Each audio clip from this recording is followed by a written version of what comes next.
Asante sana for finding time to join us for this conversation. Today we will be strict to the point, Bwana Aliet. Bwana Aliet, what is happening at Bunge la Wananchi Jivanji? Okay, at this point in time, the membership of Bunge la Wananchi Jivanji are pissed off of the current leadership. And as you've seen, there are a lot of emotive sentiments coming from the membership based on how the current president is operating.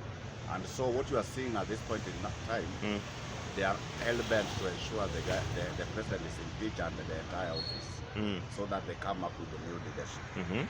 Basing the arguments that the proceeds coming from the partners or friends, for that matter, of the institution, did give out programs in terms of travels, as well as tokens for the expat period. But the proceeds didn't end up to the membership. They were pocketed. So when you talk of membership, what do you mean, Mr. Aliet, when you talk of membership at Bunge la Wananchi Jivanji? As a social justice movement, we have members there. And like we have active members and quasi members. There are those who just passes by after doing their errands. But there are people who have been there for long. The officials. And they are there. Not only the officials, they are members. Those officials come by virtue of being elected by those who are there to serve for a period of 2 years. Yeah, so the people who are always elect are the members. Yes, if you are a passerby, we'll recognize you for that matter, but you are not a member. Yes. So who is the problem? Who can we say is the problem at Bunge la Wananchi Jivanji? As it is, I can say, based on one fact that I'm a founder member, so the real problem there is the current president. What is his name again? The current president, Mr. Lawrence Oyugi, is a problem. And this problem comes with one fact that is substandard matters leadership. Yes, because one of the things that are apparent in a basic unit of a society, you realize that leadership or direction is given by the head. That's a father.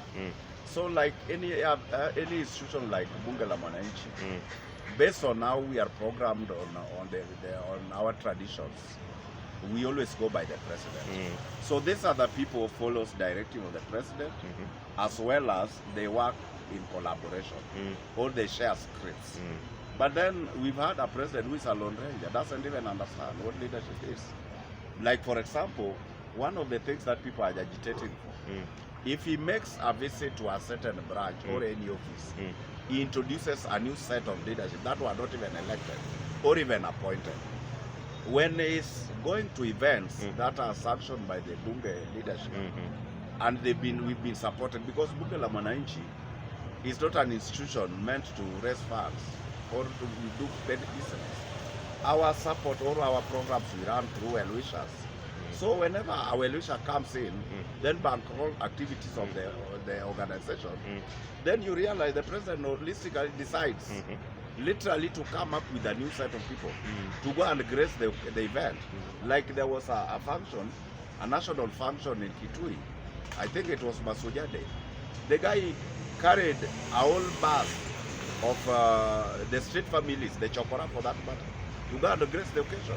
And he left all Bunge members, giving them 2,000 each. Have you get that? Those are the Chokoras? Yes, and they ended up, when they were there, they were mugging people selling by the roadside. In Machakos? In Kitui. Now the biggest question is this the kind of Bunge leadership, that Bunge membership we have? So people are aggrieved, like myself, with my class, however much it is low. But now how will people justify when I talk on the premise of talking on behalf of Bunge la Wananchi? And when people are mad, we are part of them. Are you getting what I'm saying? That is one. Two, let me tell you, the world is a global village. All the offices in town, at any given time, we are entertained. People are known. Those offices host our relatives, our friends. There are some members who work there. You realize a president walks into an office, pitching for the Bunge program, given money, and he goes away with that money. Like the one for the Christmas period. When people are now trying to source, how do you give Jacaranda 1 million? How do you go and give John Saga 200,000? How do you give Madare kwa Juliet? How do you give Western 300,000? How do you go and buy a bus to a Bunge branch in Kisumu? And we call ourselves headquarters and we have nothing. The information is very clear. We gave that to Bunge 2.5 million. Are you getting that? Through the president. Through the president. So now, when people get this, they become mad. Some of these people, they pay their school fees through Bunge la Mwananchi. Some of these people earn their living through Bunge la Mwananchi. There are so many things on that stone area. But you see, you are a president. One, he doesn't have link with anybody. You call, he doesn't pick your calls. He's excommunicated everybody. Then the narrative he sells around always is that he's a leader of Masafara. Have you got that? So you now wonder, is it the president of Bunge la Mwananchi or is president of Chokoras?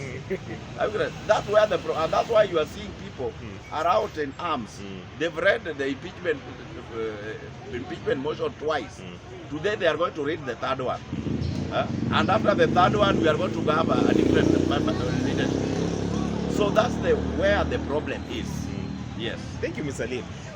You mentioned that he was able to get 2.5 million for Christmas. Other than 2.5 million, Bwana Aliet, how much money has he swindled by using Bunge la Mwananchi as a political scheme? Let me tell you, what I'm saying it from information people collect. Yes. But you cannot reprimand me to authenticate. Yes. Because I'm not the real author of the information and I was not there with him. But as it says, people say it goes as far as 6.5. He collected funds from office of the sitting governor. He collected funds from the office of the internal security CS. He collected funds under the docket of the presidency itself. So people subs it to be around 6.5.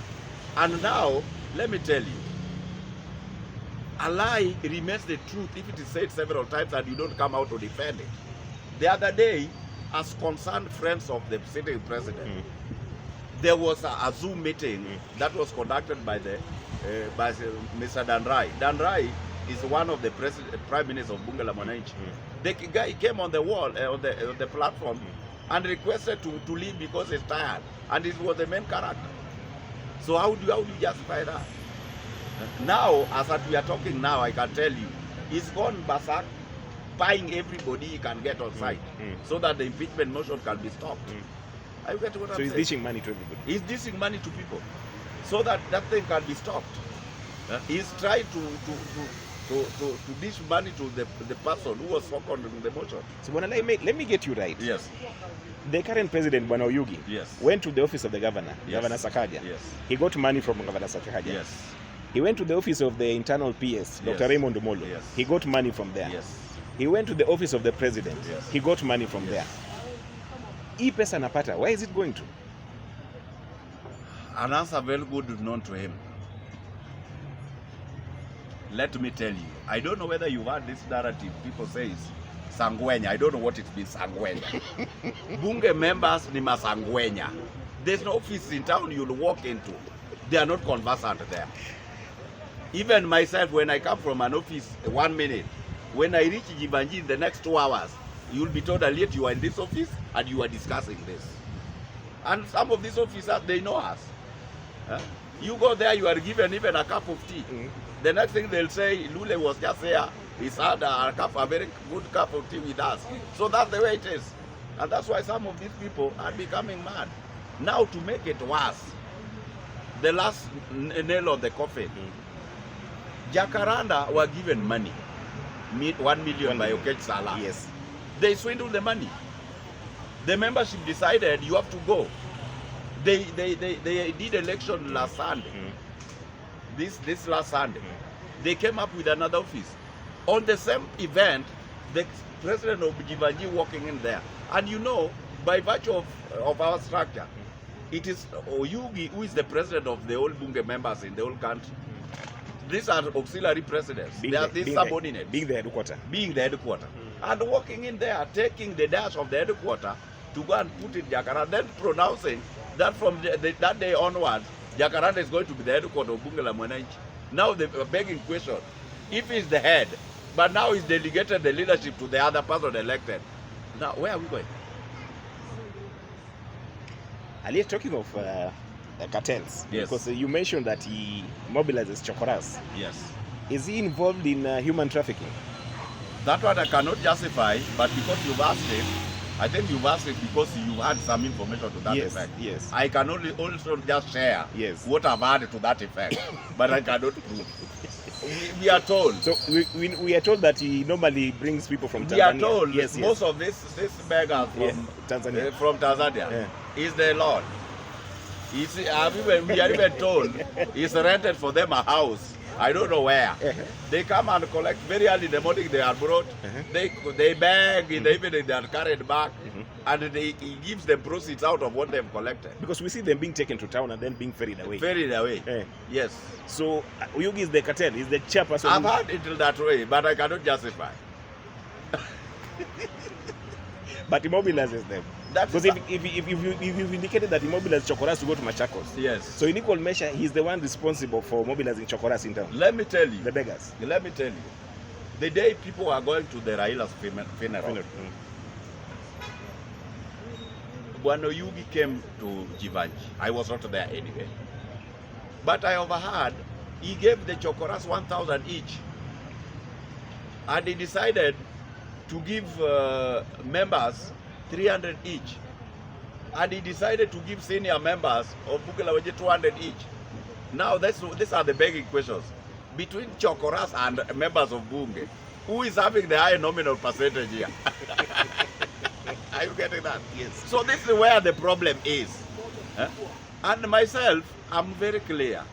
Nobody has a problem with this guy. The only thing is that he should come clear and says, my friend, I'm using this platform, but I'm a president of the street family. The chokoras. Yes. Like Gaucho used to say always. Ghetto president. Myself, I'm ghetto president. So he doubles as a Bunge president, but a ghetto president. Now, that trademark is still using it even today. If he goes to any event, he says, I'm the ghetto president. Are you getting that? So he only shared the Bunge presidency because at one point he was there. Yes. Ms. Aliet, we see if you compare Bunge la Wananchi, Jivanji, and Bunge Jacaranda, Bunge Jivanji has elites like yourself, for example, very senior elites. But Bunge la Jacaranda has what we call the hustlers, the Kiswahili speakers. Comparing the two, Bwana Aliet, don't you think that, given that you mentioned that Bwana Oyugi is the problem, what action do you need to take now to make sure that the elites remain the headquarters and the others remain the subordinates? I think that's one thing you cannot take away from Jivanji. Jivanji will remain the headquarters, and people are going to do what it takes to ensure the relevance stays. Because, like, for example, Jacaranda is one of them, yes, but Jacaranda is a Bunge platform for content creators. Are you getting that? They give their views, in Jivanji, you will get professionals who are articulate and they know what they are doing. And a good percentage of them are elites working these processes around. So once they are done with their ideas, they pass by to give input on what is current affairs, or equally get the version that is on the ground. That's the way it is. So the only version that is very simple is that members of Bunge la Wananchi must bring it back to the lost glory. But another flip side that I need to share with you is very clear. Part of Bunge problem is not even Oyugi alone. We have leadership who have gone. They've made networks. So whenever president comes in, they pick that new president, shows them the network, they work, they pull resources from those networks and go away with it.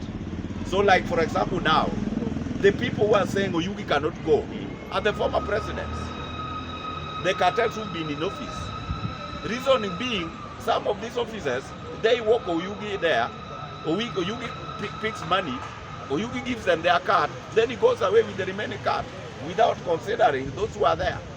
So it is like those who are assembling there are useless people who are just used there to mint money. Do you think you can be a good president, Bwana Aliet, if given the opportunity? You've said it. I have what it takes to do it. Do you look I have what it takes to use. And do you look forward to being elected as president, the next president? You are right. I've made that effort. I'm still making that effort. And at this point in time, God willing, I'm going to be one. We are looking at the current president being impeached. Yes. What are your plans for Bunge once elected as president? The first approach I have for Bunge, that is one, is that I have to go by what Bunge is.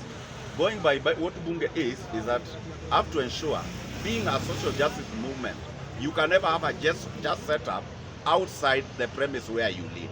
So we start with the membership of Bunge, then we go outside.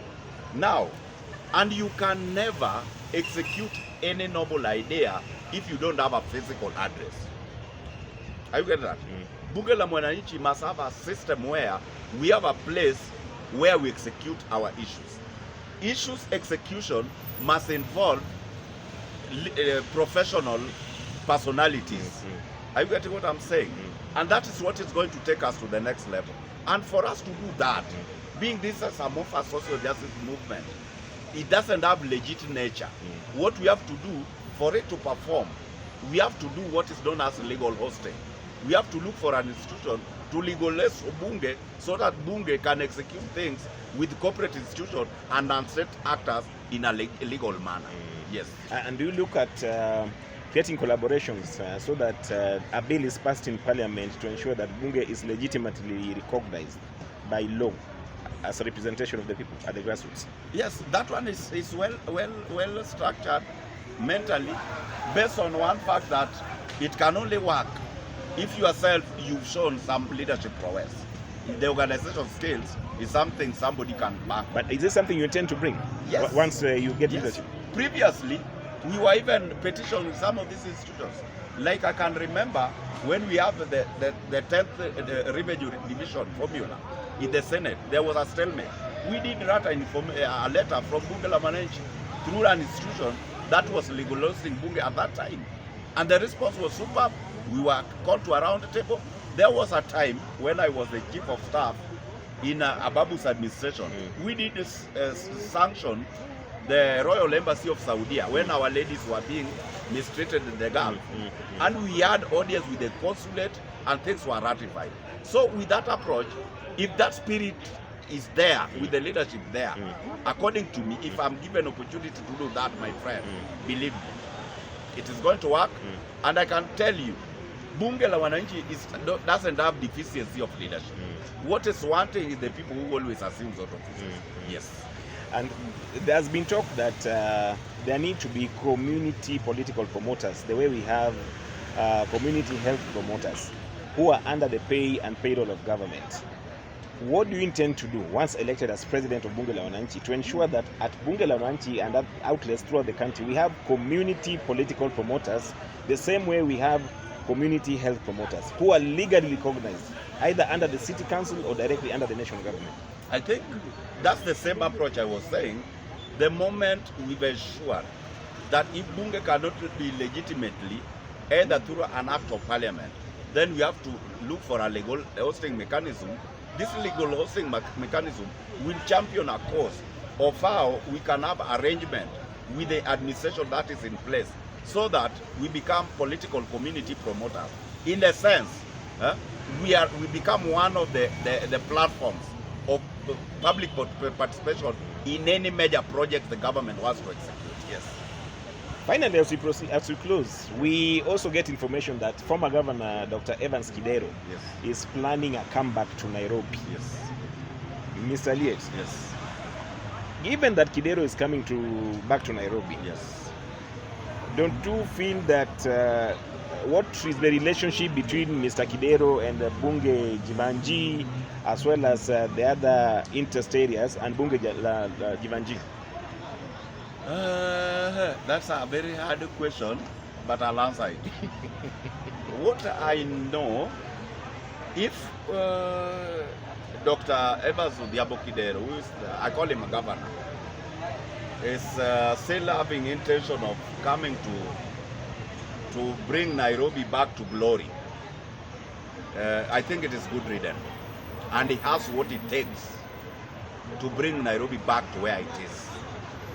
Now, that information has not reached us. But now, as it is, being I take a lot of time in Bunge activities, like I think you've always monitored. Yes. Almost every Sundays and Saturdays, if I'm not in John Saga, I'm in Westlands. If not in Westlands, I'm in Madare, Korokocho. At times, we go as far as Kitengela. We always decided even to go outside Nairobi. But if you listen very keenly, the way people are discussing issues in Nairobi, my friend, I think nobody has broken the record Kidero set. Based on how people talk. Because like when people discuss Mheshimiwa Sakaja, despite the fact that he's brought traditional county, I've heard, I don't know whether he's employed Green Army. But you see, people say, Afadhali Evans, Afadhali Kidero, Afadhali, like the Kikuyu nation, I can tell you. The only reference point the Kikuyu nation has, Kidero, they've never had a good governor like Evans Kidero. He was not stepping on the toes of focus. The transport industry, the way it is chaotic, I don't know how he was managing. Like, you just have your time. Walk through the Bunge members. When issues governance on Nairobi is talked about, they are saying, Afadhali Kidero, better Kidero. Are you getting what I'm saying? So, and according to me, the way I've known him, he's no nonsense, he's intelligent, he's mature. And he's having administrative prowess in him. Do you think Nairobi needs somebody like Kidero, Bwana Aliet? That's the only thing we need today. What do we need else? Because we are looking at Babu Owino, Yes. we are looking at Governor Sakaja, Yes. and then perhaps other players like Evans Kidero. Yes. And there are so many people who could give a lot of misgivings about Evans Kidero Yes. and the failures Yes. that Nairobi witnessed under his leadership. Why you do then advocate for Mr. Kidero? When you say I'm advocating, then I think you ask the wrong question. You ask me much about him. Yes. And I'm telling you what's there on the ground. Yes. Sakaja, Babu Owino, that is false equivalence.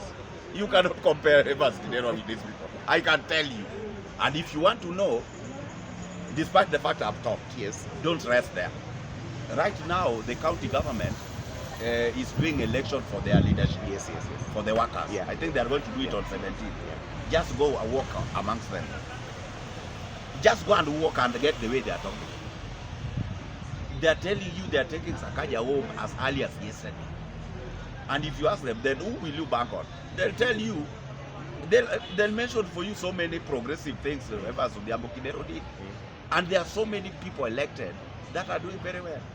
And let me tell you, there was one person running there by the name Damon Osao. They call him Jonah. He's running for the chairmanship of county government of Nairobi. I've seen his posters. You've seen his posters? Yes. They are telling you when Jonah and Kidero were working. That's the first beneficial platform that guy has. Because they work with Kidero. There were so many people they employed. So, to rest my case, let me tell you. You bring Dr. Evans Kidero today in that race. I've heard you saying he's in the race. If you bring him back today, I can tell you, a marginal variation between him and whether a probable better candidate is going to be a good margin. Can he defeat Sonko if Sonko also runs? Sonko is a populist. Sonko is a populist. We are beyond leadership of populism, my friend. That populist concept is why Bunge is going to the dogs. I think you were here covering when Oyugi was campaigning. It was pomp and colors. People will always tell us, except the Kalenjin nation, who are remaining with me and half of the Luos. George Aliet, you are okay, you have all it takes. But now we have to eat. So just wait first, we eat, then when times we come, when we did level-headed people, we'll consider you. So now, in less than 6 months, they are crying. Are you getting what I'm saying? So let me tell you, what I know, any leader who is served and who is going back to the context, when he's still in an incumbent, that leader can never be popular. Governments globally can never be popular. And that's why at the time when things were being done, but Kidero equally, he was never given fair hearing, being that he was an incumbent. But today, just have your people, you just do polling in Nairobi. You will regret your polling. Kidero is having a head start. But he's having a head start, but it's never pronounced that he's coming back. Or he was that seat. When I'm talking, you'll say probably Kidero comes from where I come from. Probably is a Luo like me. Do your research. Yes. Thank you, Aliet. We wait to see between Kidero, between Babu, between Sakaja. That is a false equivalence, say between Kidero and whoever has not come.